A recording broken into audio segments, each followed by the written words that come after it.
Every day we have left working together is a day to improve the lives of our fellow Kentuckians. I love this Commonwealth.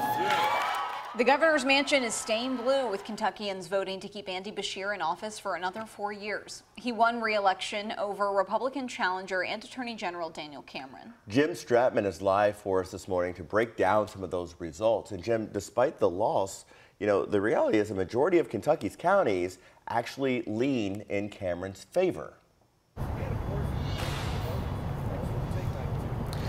Yeah, it's a weird little quirk of how we handle elections here in the United States. When you look at that election map, county by county, you're going to see a lot of red in Kentucky. However, the spots where you do see blue tend to have a lot more people packed into those counties. And so when you look at population and the number of votes that were actually gathered, Andy Beshear won by 5% of the vote during this electoral cycle, despite what that map may show you just on the outset. So you have to look further into these elections to be able to get a true story about what happened. And that 5% margin, that blew Andy Beshear's winning margin out of the water from his last gubernatorial run back in 2019. At that time, he defeated incumbent Matt Bevin by just 0.4%. So a huge boost in the votes that came in during the 2023 electoral cycle. Now, when we heard from Andy Beshear last night, he said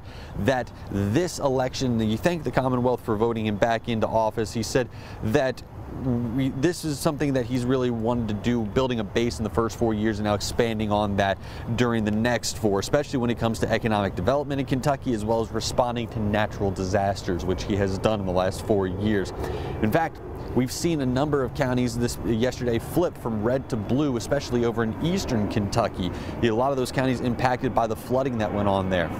Now, on the flip side, Daniel Cameron did speak with his supporters last night after conceding the election to Andy Beshear. He said that they do share hope of making Kentucky better for future generations. As I did with Governor Beshear, I want all of us to think about what these next few decades will look like. And I ask that you pray for Governor Beshear and his team and for all of our Commonwealth.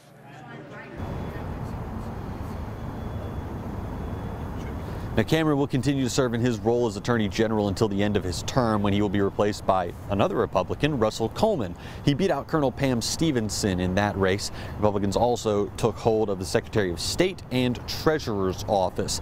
Now, in a few hours, Governor Beshear is going to be speaking about his Election Day win in Frankfort. We are going to be covering that, and we'll have more information for you on that, both on air and online at WHAS11.com a little bit later on today.